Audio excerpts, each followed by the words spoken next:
On continue avec un autre thème, un thème aussi important que les autres, les bloqueurs du système rénine-angiotensine, mythes et réalité. Ce thème sera présenté par Dr Tazim Zalik Amel. Je vous la présente. C'est une cardiologue à l'hôpital Cheikh Zayed.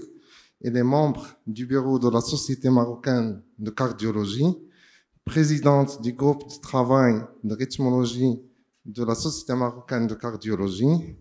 Elle est membre du bureau de l'association privée des cardiologues de Rabat et région. On la remercie d'avoir accepté notre invitation. Donc, notre thème sont les bloqueurs du système rénine-angiotensine, mythes et réalité. Le titre, donc, d'après le titre, on se pose beaucoup de questions, mais le thème, c'est on va parler des avantages, des indications de chacun, pourquoi choisir un IEC ou un ARA2 quand il faut prescrire l'un ou l'autre. Tout ça, on le verra avec Dr Tazim. Et je n'oublie pas les laboratoires servis de les remercier pour avoir sponsorisé ce thème. Merci. Bonjour à tous mes chers collègues, je suis extrêmement honorée et ravie de venir à Tanger. Je vous rappelle que pas plus tard que la semaine dernière, on a fait notre congrès national dans cette très belle ville que tout le monde connaît sous la dénomination de la Perle Bleue. Et je n'ai pas hésité à accepter l'invitation du laboratoire Servier donc pour répondre à la demande des médecins généralistes et pour traiter le sujet des bloqueurs du système rénine-angiotensine. Alors en effet, le titre est assez provocateur puisque, comme vous le voyez, mythe et réalité. L'objectif de ma présentation, ce sera principalement d'aborder un certain nombre de sujets de controverse. Faut-il choisir un IEC ou un ARA2? Et on va essayer de voir tout au long de ma présentation quels sont les arguments scientifiques que l'on a pour privilégier une prescription par rapport à une autre. Alors, comme vous le savez, les bloqueurs du système rénine-angiotensine sont des médicaments qui sont utilisés dans la prise en charge de l'hypertension artérielle. Donc, un facteur de risque cardiovasculaire qui est majeur et qui, en l'absence d'une prise en charge adaptée et d'un dépistage précoce surtout, eh bien, il expose le patient à un certain nombre de complications cardiovasculaires. Et dans la prise en charge du patient hypertendu, eh bien, si c'est vrai que nous, en tant que spécialistes en cardiologie, on reçoit les patients essentiellement pour des bilans de retentissement d'hypertension artérielle, eh bien, souvent, le patient a une première consultation avec son médecin généraliste qui représente le premier maillon de la chaîne du parcours de soins. Mais malheureusement, vous allez voir, et preuve à l'appui, que les patients hypertendus ne sont pas toujours bien traités, pas parce qu'on ne prescrit pas les bonnes molécules, mais parce qu'ils sont insuffisamment traités. Et il faut absolument lutter contre l'inertie thérapeutique pour suivre ces patients. Voici quelques chiffres que j'ai repris des données de l'enquête nationale entre 2017 et 2018. Donc, comme vous pouvez le voir, la prévalence de l'hypertension artérielle est plus élevée chez l'homme que chez la femme et elle intéresse aussi bien le milieu urbain que le milieu rural. Mais le plus inquiétant dans l'histoire, c'est que dans la population générale, tout milieu confondu, eh bien, 30% seulement des patients sont traités. Et je vous rappelle qu'on parle d'une hypertension artérielle dès lors que les chiffres sont supérieurs à 140-90 mm de mercure. Et parmi les patients qui sont traités, eh bien, moins de 50% des patients traités seront aux valeurs cibles. Donc, il y a un vrai problème et il faut que nous, spécialistes, mais également médecins généralistes, la main dans la main, qu'on puisse mieux prendre en charge ces patients pour améliorer le pronostic cardiovasculaire.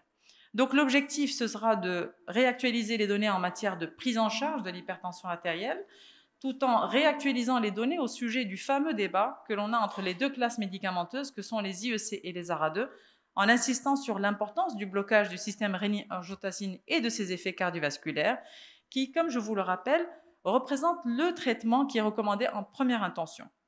Et pour cela, nous allons donc aborder la présentation sous la forme de vérification des faits que l'on va essayer d'appuyer par un certain nombre de publications scientifiques.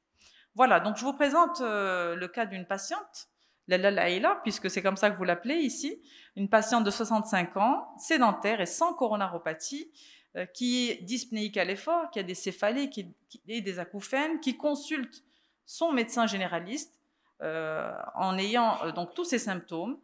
Cliniquement, cette patiente a des chiffres qui sont tout à fait en faveur d'une pression artérielle élevée, donc avec des tensions à 170-90, et au plan biologique, cette patiente a une dyslipidémie mixte avec un début d'intolérance aux hydrates de carbone.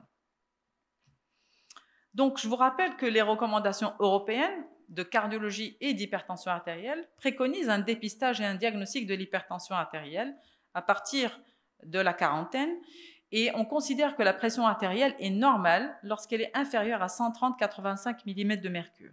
Et si le patient n'a pas d'autres facteurs de risque cardiovasculaire, on peut recontrôler ces chiffres tensionnels dans un délai de 3 ans. Mais dès lors que le patient a un seul facteur de risque cardiovasculaire associé, c'est-à-dire un tabac, une dyslipidémie, une sédentarité, un diabète, parce qu'on peut retrouver également le diabète chez les sujets jeunes, eh bien, il faut au moins contrôler la pression artérielle une fois par an. Dès lors que la pression artérielle est supérieure à 130-85 mm de mercure, eh bien, on passe déjà dans le versant d'une pression artérielle normale haute, puis d'une hypertension artérielle. Et dans ce cas de figure, je pense que dans votre consultation, souvent, vous avez des patients qui ont des chiffres tensionnels élevés. Et ces patients-là, il faut absolument les dépister, les revoir en consultation de manière répétée dans les jours qui suivent, ou parfois même avoir recours à un certain nombre d'explorations. Honnêtement, dans ma pratique quotidienne, je pratique le holter tensionnel, mais pas de manière systématique. Et très souvent, je suis amenée à faire ce que l'on appelle la mesure à domicile de la pression artérielle. Tout d'abord, ça permet de soulager un petit peu le porte-monnaie du patient. Et puis surtout, ça permet d'avoir une idée grossière sur le profil tensionnel du patient. Alors, l'explication de la mesure de la pression artérielle doit être extrêmement explicite pour le patient. Et en général, je lui demande de mesurer 3 fois la tension le matin au réveil, 3 fois la tension le soir au coucher, pendant 3 jours de suite. Donc, c'est ce qu'on appelle la fameuse règle des 3. Et cette mesure à domicile de la pression artérielle permet au moins de mieux profiler un petit peu le patient et de faire la part entre les patients qui ont une HTA à blouse blanche et les patients qui font une véritable hypertension artérielle essentielle. Alors, si l'on se réfère aux recommandations européennes, comment faut-il traiter ces patients-là? Eh bien, les traitements d'association ont été mis en évidence comme étant la stratégie thérapeutique principale pour le contrôle de l'hypertension artérielle. Et vous verrez que dès la première prise en charge du patient, dès lors que l'hypertension artérielle est confirmée, le premier traitement, c'est-à-dire traitement initial, devra être basé sur une association double. Et là encore, les recommandations sont très claires.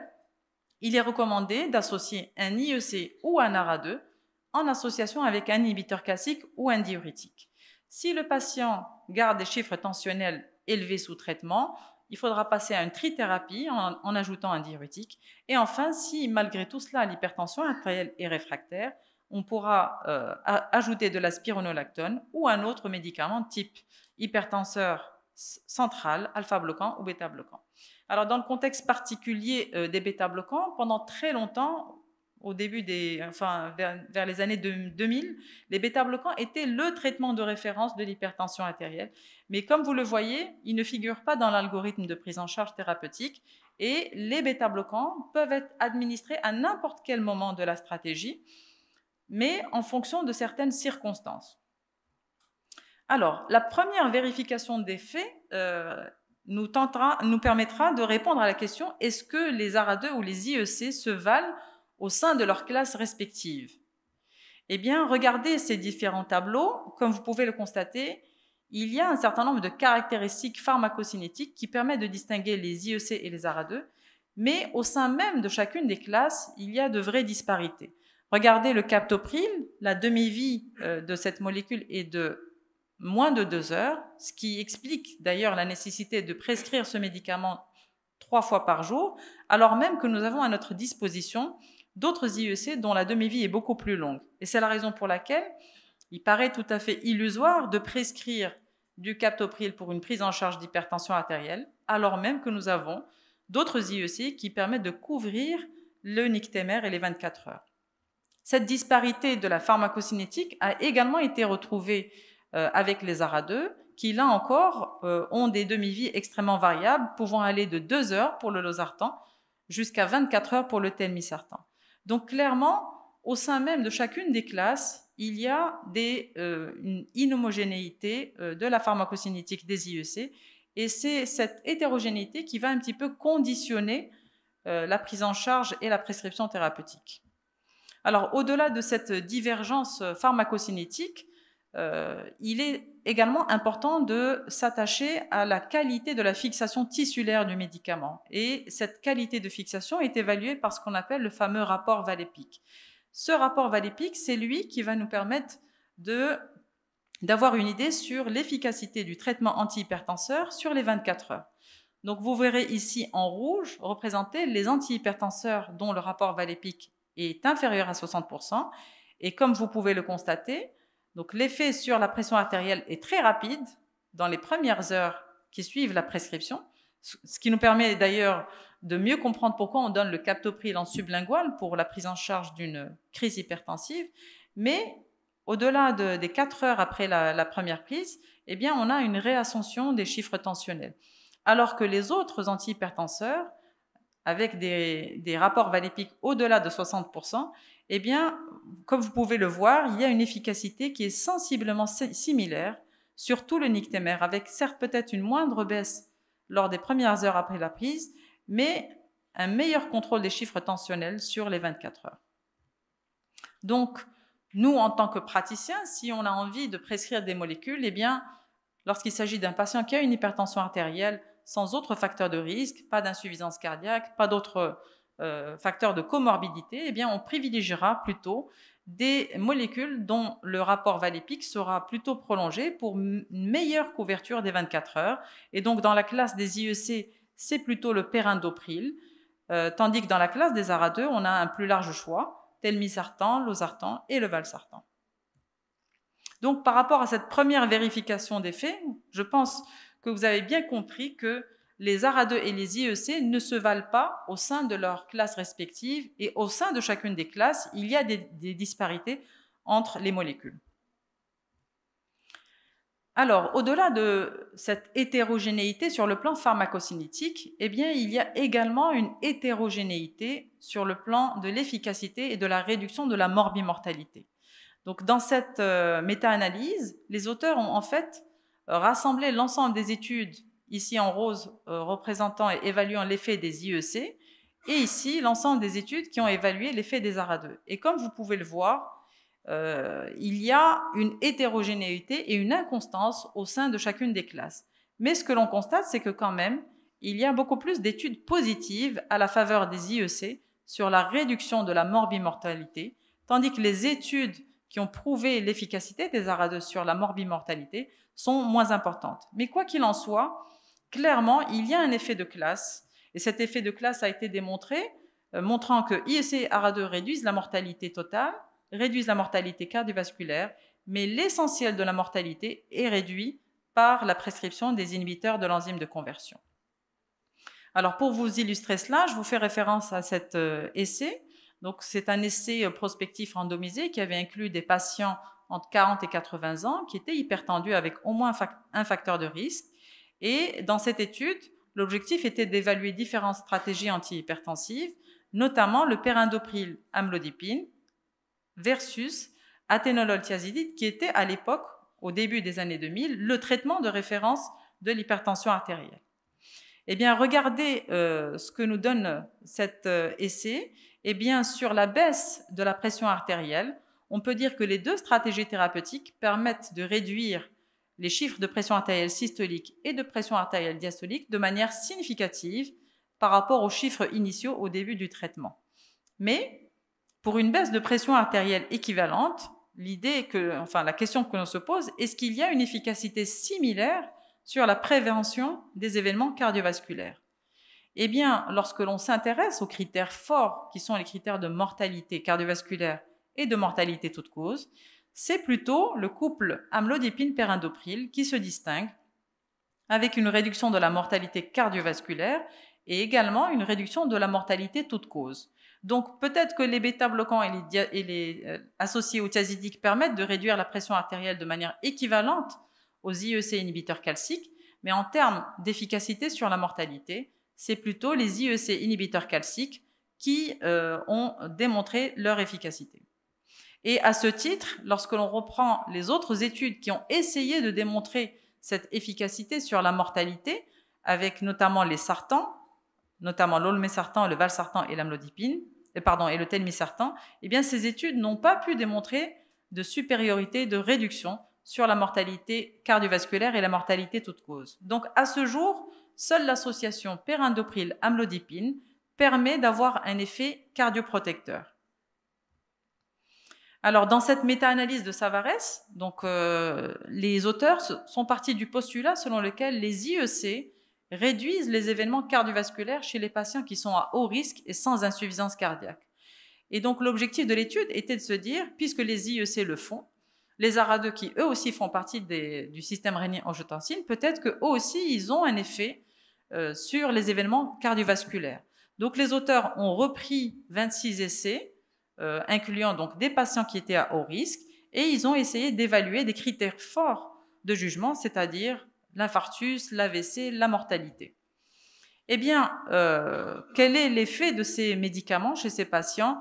Eh bien, sur le critère composite, ce qu'on retiendra ici en noir, représenter l'effet des IEC, eh bien, les IEC réduisent significativement le critère composite, ils réduisent significativement l'infarctus, les AVC, la mortalité cardiovasculaire et la mortalité totale, de la même manière qu'ils réduisent les nouvelles poussées d'insuffisance cardiaque et les nouveaux cas de diabète. Par contre, les antagonistes des récepteurs de l'angiotensine n'ont pas un effet aussi large. Ils permettent en effet de réduire le critère composite, mais n'ont un effet significatif que sur les AVC et les diabètes, tandis qu'on ne retrouvera pas d'effet sur la mortalité. Donc, partant de ces différents résultats, on retiendra finalement que les IEC sont plutôt des molécules à privilégier en première intention pour la prévention de l'ensemble du spectre des événements cardiovasculaires, alors que les ARA2 plutôt représentent une alternative thérapeutique aux inhibiteurs de l'enzyme de conversion. Alors maintenant, la question qu'on se pose, faut-il plutôt privilégier une monothérapie ou bien faut-il aller vers une combinaison à dose fixe? Et je vous rappelle le premier tableau qu'on avait évoqué, selon les recommandations et les lignes directrices européennes, il est plutôt recommandé d'associer un IEC inhibiteur calcique ou IEC diurétique plutôt que d'aller vers une monothérapie à forte dose. Et donc, les auteurs se sont donc penchés sur la question et ils ont donc évalué ce critère-là. Eh bien, regardez ici donc les petits points représentés en gris. Tous ces événements montrent en effet que la combinaison à dose fixe est supérieure à une monothérapie à forte dose et que finalement, il vaut mieux privilégier une combinaison à plus faible dose plutôt que d'aller dans l'escalade thérapeutique avec une monothérapie à forte dose. Donc, par rapport à cette deuxième vérification des faits, eh bien, les IEC et les ARA2 ne réduisent pas de manière équivalente la mortalité toute cause et la mortalité cardiovasculaire chez les patients à risque élevé. Et on a bien vu tout à l'heure que ce sont les IEC qui permettent de réduire l'ensemble du spectre des événements cardiovasculaires chez ces patients à haut risque. Et de ce fait, ils doivent être privilégiés en première intention, alors que les ARA2 restent une alternative thérapeutique en cas de mauvaise tolérance. Alors, maintenant, on va voir le troisième fait concernant l'effet des IEC et des ARA2 sur la protection cardiovasculaire, mais également sur la protection rénale dans une population particulière que vous connaissez tous, qui est la population des patients diabétiques, population qui est souvent classée comme étant une population à très haut risque. Et donc, la question qu'on va se poser, c'est est-ce que les IEC et ARA2 sont également cardioprotecteurs chez ces patients? Est-ce que les IEC et les ARA2 sont néphroprotecteurs? Et quelles sont les données de la littérature? Alors, je vous rappelle les lignes directrices. Comme vous pouvez le constater, ici représentés donc les patients diabétiques. Eh bien, le patient diabétique, même sans lésion et sans atteinte, sans maladie rénale, et sans autre facteur de risque, eh bien, dès lors que la pression est supérieure à 130/85, il est d'emblée classé comme étant un patient à risque modéré.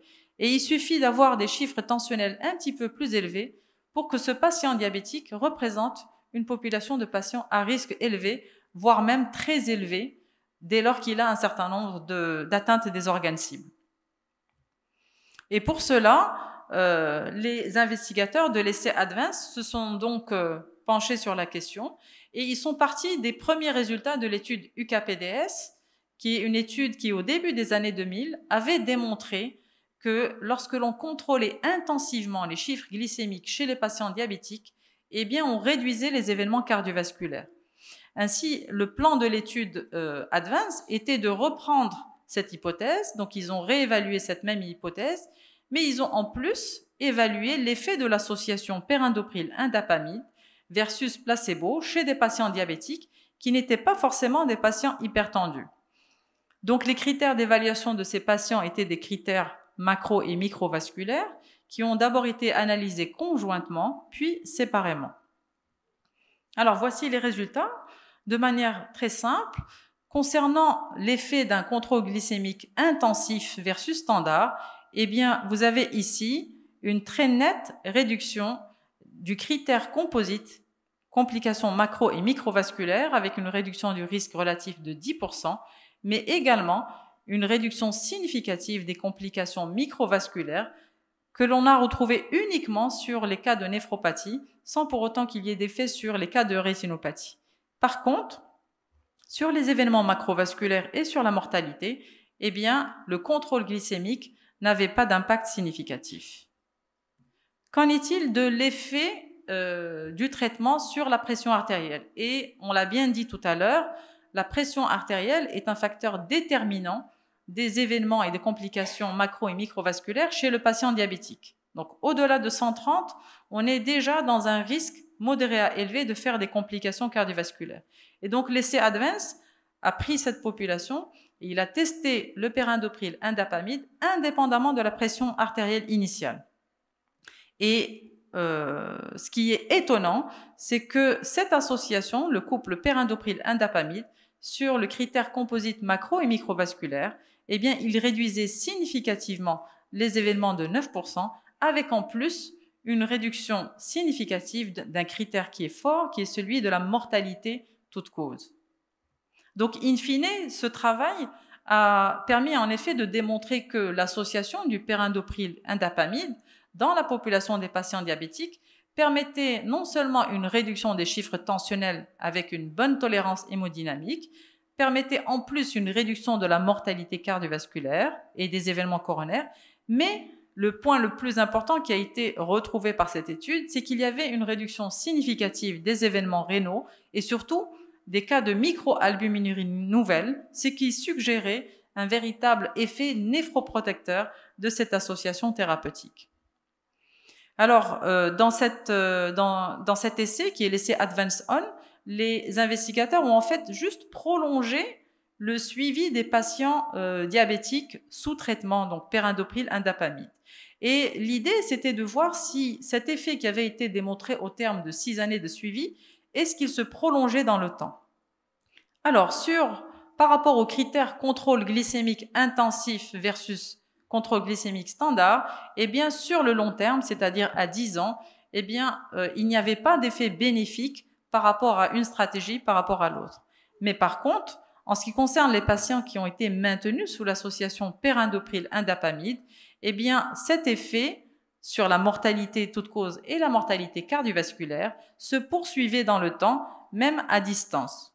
Donc, il y a bien là un effet de cardioprotection et de néphroprotection par l'association IEC diurétique. Alors, dans cette méta-analyse, là encore, l'idée c'était de voir si l'effet de cardioprotection était inhérent plutôt à la classe des IEC ou inhérent à la classe des inhibiteurs du système rénine-angiotensine. Donc, partant de ce postulat, les auteurs ont voulu évaluer séparément les effets des IEC et les effets des ARA2 sur les critères forts de mortalité, de décès et d'événements cardiovasculaires. Alors, les résultats de ce travail qui a été donc mené sur une période de 12 mois, les patients inclus étaient des patients qui n'étaient pas tous des patients hypertendus. Et comme vous pouvez le constater, il y avait beaucoup plus d'études avec les IEC qu'avec les ARA2, puisque les IEC sont des molécules qui sont beaucoup plus anciennes. Alors, quels sont les résultats? Eh bien, sur les critères, pour les patients qui étaient sous IEC versus placebo ou traitement actif, eh bien, sur les critères forts, tous les éléments sont à la faveur des IEC, avec une réduction significative de la mortalité, une réduction des événements coronaires, une réduction de l'insuffisance cardiaque et des événements cardiovasculaires majeurs. Par contre, à contrario, eh bien, les ARA2 ne permettaient pas d'avoir un effet bénéfique sur la mortalité, avec uniquement une réduction significative de la proportion des patients insuffisants cardiaques. Alors, dans cette deuxième méta-analyse, les auteurs ont voulu vérifier ces données et ils se sont donc replanchés dans la question en reprenant l'ensemble des études qui avaient porté sur les patients diabétiques et hypertendus publiées jusqu'en 2016 et qui avaient été traitées par IEC ou ARA2. Donc, au final, il y avait un peu moins d'études et les critères d'évaluation étaient là encore des critères forts de mortalité toute cause et de décès cardiovasculaires. Eh bien, là encore, cette méta-analyse PRISMA vient un peu confirmer ce qui a été démontré précédemment, à savoir que les IEC sont toujours bénéfiques sur la réduction des critères forts, donc de mortalité, de décès, d'insuffisance cardiaque, mais en plus de survenue des accidents vasculaires cérébraux. Et là encore, les antagonistes des récepteurs de l'angiotensine peinent un peu à démontrer leur supériorité sur les critères forts. Ils permettent en effet une réduction des AVC et des insuffisances cardiaques avec uniquement une tendance sur la réduction des infarctus du myocarde. Donc, in fine, cette méta-analyse PRISMA vient confirmer finalement que les IEC ont une capacité significative de protection cardiovasculaire sur le plan de la mortalité toute cause, des décès cardiovasculaires et des événements cardiovasculaires chez des patients hypertendus et diabétiques, alors que les ARA2 n'ont aucun effet bénéfique sur ces critères forts, à l'exception d'un effet favorable sur la réduction de la proportion des infarctus du myocarde. Donc, in fine, quel traitement devons-nous proposer pour la protection cardiovasculaire des patients diabétiques de type 2? Eh bien, devant cette disparité des effets bénéfiques au sein de la classe des inhibiteurs du SRA, il paraît tout à fait judicieux et surtout preuve à l'appui que les IEC semblent être un choix préférable par rapport aux ARA2 pour les patients diabétiques et hypertendus. Malheureusement, le patient qui est diabétique et hypertendu, il a souvent de nombreuses comorbidités et d'autres tares, et 60% des patients diabétiques sont hypertendus, mais surtout 30% des patients diabétiques ont une maladie rénale chronique. Et la survenue dans l'histoire diabétique du patient d'une une macroalbuminurie, eh bien celle-ci marque un tournant et surtout un facteur de risque de progression de l'insuffisance rénale, mais également un facteur de survenue de maladies cardiovasculaires et de décès. Par conséquent, on est donc dans l'obligation, donc dès lors qu'on a un patient diabétique et hypertendu, de prescrire un traitement antihypertenseur qui va non seulement avoir un effet cardioprotecteur, mais également un effet néphroprotecteur pour réduire et ralentir la progression de la maladie rénale chronique. Alors, dans cette revue de la littérature, il est clair que les controverses subsistent malheureusement toujours pour ce qui concerne le traitement antihypertenseur optimal chez les patients diabétiques. Mais dans cette méta-analyse, représentée ici en gris, vous avez l'ensemble des études qui ont évalué les ARA2 dans la population des patients diabétiques. Et comme vous pouvez le constater, seules ces 3 molécules ont en effet démontré chez les patients diabétiques qui n'étaient pas forcément hypertendus, comme en témoigne ce travail, que ces patients-là, eh bien, ils bénéficiaient d'une réduction des événements rénaux avec une réduction du risque de 20% qui était statistiquement significative à la faveur des ARA2. Mais malheureusement, les ARA2, s'ils sont néphroprotecteurs, ils ne sont pas forcément cardioprotecteurs. Et en effet, pas de baisse de mortalité cardiovasculaire ni totale n'ont été jusque-là démontrés avec ces molécules. Par contre, ici représenté en rouge, vous avez les études qui ont évalué les IEC versus amlodipine plus ou moins les diurétiques. Et bien là, dans ces études-là, chez des patients diabétiques avec des HTA plus ou moins modérés, il y avait non seulement un effet bénéfique sur la réduction des chiffres tensionnels, mais en plus un effet de la réduction des événements rénaux, aussi bien en prévention primaire et secondaire, et un effet sur la mortalité cardiovasculaire et totale, qui a été retrouvé uniquement avec l'association périndopril-indapamide. Donc là encore, ça nous permet de souligner qu'il y a une vraie hétérogénéité dans la classe des inhibiteurs du système rénine-angiotensine, mais également dans chacune des classes, c'est-à-dire IEC et ARA2. Et manifestement, c'est le couple périndopril-indapamide qui tire un petit peu son épingle du jeu. Donc, in fine, ce qu'on retiendra, c'est que les combinaisons d'antihypertenseurs peuvent varier dans leur effet de protection rénale et cardiovasculaire, vous l'avez bien vu. Ils font tous baisser la tension, mais ils ne sont pas tous cardioprotecteurs. Certains sont cardioprotecteurs et néphroprotecteurs, d'autres ne le sont pas. Et dans la plupart des essais, la réduction de la microalbuminurie est associée à des preuves de protection rénale, mais on manque suffisamment de preuves pour pouvoir l'affirmer pour l'ensemble des molécules. Alors, dans cette revue systématique de la base de données Cochrane, les patients qui ont été évalués étaient des patients diabétiques sans diagnostic de maladie rénale, avec une normoalbuminurie au moment de l'inclusion. Et l'essai a voulu évaluer l'effet du traitement antihypertenseur versus placebo ou versus un autre traitement pour pouvoir voir quel était l'effet sur la prévention de la maladie rénale diabétique. Alors, dans cette revue systématique, eh bien, il apparaît que pour ce qui concerne les IEC versus placebo ou sans traitement, et bien sûr l'apparition de la micro- et macroalbuminurie, dont on a parlé tout à l'heure, qui est un véritable marqueur d'évolutivité de la maladie rénale, eh bien les IEC sont très efficaces, avec une réduction du risque de 29%, avec en plus une réduction de la mortalité. Donc vous avez là la preuve formelle que les IEC ont un effet cardioprotecteur et un effet néphroprotecteur.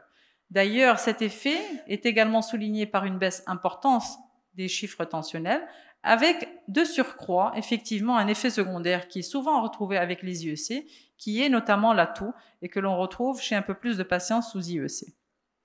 En ce qui concerne les ARA2 eux aussi ont un effet sur la réduction de la microalbuminurie, qui est certes moindre, il n'est que de 10%, mais par contre, ils n'ont pas d'effet sur la mortalité toute cause.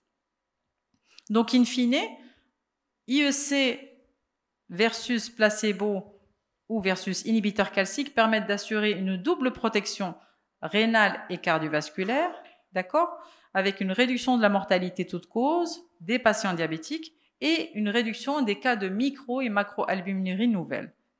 Par contre, les ARA2, eh bien, ils ont fait un effet néphroprotecteur, mais ils n'ont pas d'effet significatif sur la maladie rénale diabétique.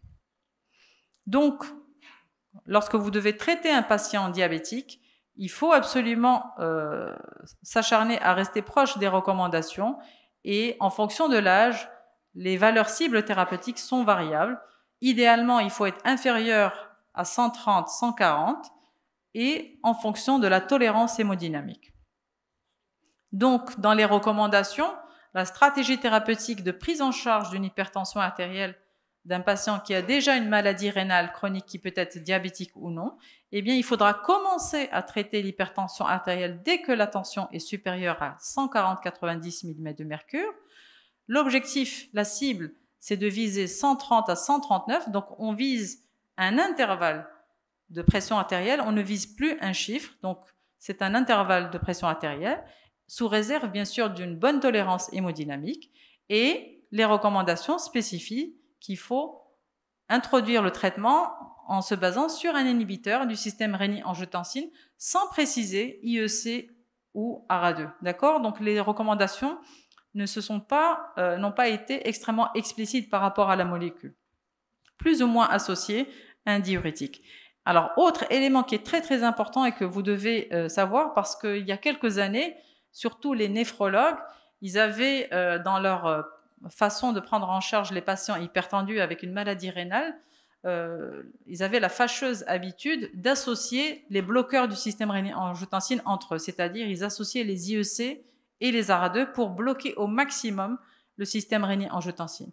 Et bien maintenant, les recommandations sont très claires, c'est une contre-indication formelle il ne faut plus associer les IEC et les ARA2 parce qu'il y a des surrisques, notamment d'hypercalémie, et il n'y a pas eu de bénéfice clinique net qui a été démontré par rapport à cette association. Et enfin, je termine par le dernier fait concernant le fameux effet secondaire de la toux que l'on rencontre souvent chez les patients qui sont sous traitement par inhibiteur de l'enzyme de conversion. Est-ce que le fait d'avoir une toux, c'est un argument suffisant pour switcher vers un autre antihypertenseur?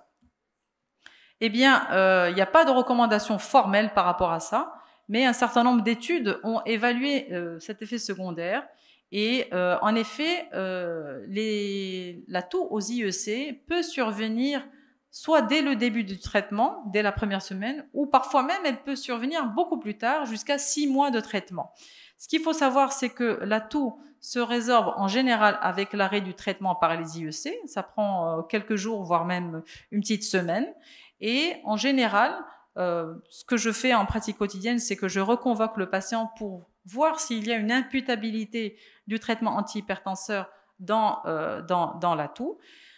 Mais connaissant tout le bénéfice cardiovasculaire et néphroprotecteur des IEC, eh bien, avant de switcher d'un IEC vers une autre molécule, on peut retenter l'introduction de l'inhibiteur de l'enzyme de conversion dans d'autres circonstances, et je vais vous montrer exactement pourquoi. Et ce n'est que lorsque la toux est persistante ou intolérable et qu'on a établi un lien d'imputabilité avec les IEC que l'on devra switcher vers un ARA2 qui donnerait moins d'effets secondaires, mais qui peut également donner une toux. Alors, pour vous donner quelques preuves scientifiques, il semble que dans cette étude, l'incidence globale de la toux induite par les IEC est extrêmement variable. Et vous trouverez des résultats qui peuvent être très larges, ça peut aller de 3% jusqu'à 15%. Mais en général, cette toux induite par les IEC survient souvent chez des patients qui sont graves, et plus on a un certain nombre de facteurs de risque cardiovasculaire, plus le risque de faire une toux aux IEC est augmenté. Et d'ailleurs, on trouvera une proportion beaucoup plus importante de toux aux IEC chez les patients insuffisants cardiaques que chez les patients non insuffisants cardiaques. Et de ce fait, s'il faut réintroduire les IEC, il est recommandé de le réintroduire en associant un certain nombre de traitements, notamment les inhibiteurs calciques ou certains anti-inflammatoires. Mais il est difficile de concevoir un traitement anti-inflammatoire au long cours, et c'est la raison pour laquelle on privilégie plutôt l'association IEC inhibiteur calcique. Mais si vous décidez de switcher, il est important de garder en tête que l'arrêt d'un traitement par IEC peut avoir un impact négatif sur les résultats cliniques chez ces patients qui ont des maladies cardiovasculaires. Alors voici, à titre d'exemple, l'une des options thérapeutiques qui peut être utile chez les patients qui ont des toux aux IEC. Et dans cette étude, les auteurs ont testé l'association de cet inhibiteur de l'enzyme de conversion avec un inhibiteur calcique qui est la nifedipine ou l'amlodipine et avec l'indométacine. Et comme vous pouvez le constater, eh bien, l'association IEC inhibiteur calcique est une association qui serait beaucoup moins tucigène que le fait de prescrire l'IEC seul. Donc, en conclusion, ce que je dirais, c'est que les inhibiteurs du système rénine-angiotensine se caractérisent par leur hétérogénéité pharmacocinétique et cardiovasculaire, avec un profil qui semblerait plus à la faveur des inhibiteurs de l'enzyme de conversion, puisque les IEC diminuent la mortalité toute cause, diminuent les événements cardiovasculaires chez les patients à risque élevé, avec en plus du fait qu'ils assurent une protection cardiovasculaire du patient diabétique et hypertendu, mais également une protection rénale du patient diabétique hypertendu en réduisant aussi bien l'apparition d'une micro- et macroalbuminurie, donc ils ont un effet sur la prévention primaire, c'est-à-dire avant même que la maladie rénale ne s'installe, et ils ont également un effet sur la progression de la maladie rénale, c'est-à-dire lorsqu'elle est déjà installée. Et l'étude ADVANCE qui avait évalué donc l'association périndopril-indapamide est celle qui répond le mieux aux lignes directrices européennes, puisqu'elle inclut donc une efficacité sur la réduction des chiffres tensionnels. C'est la combinaison adéquate, puisqu'on a vu dans les recommandations qu'en première intention, il faut associer IEC inhibiteur calcique ou IEC diurétique, et avec en plus un effet de protection simultanée, aussi bien rénale que cardiovasculaire. Voilà, je vous remercie. Merci docteur Tazine Zarek Amel. Donc, avant de passer à la séance suivante, on va prendre quelques questions si on a. Est-ce qu'il y a une question? Merci, professeur, pour votre exposé. Je voudrais savoir, est-ce qu'il y a une explication? Je suis là. Est-ce qu'il y a une explication au fait de voir plus de tout quand on donne un hypolipémiant avec un UEC? Surtout qu'on est obligé parfois d'associer tout le temps un hypolipémiant. Alors, merci beaucoup pour votre question.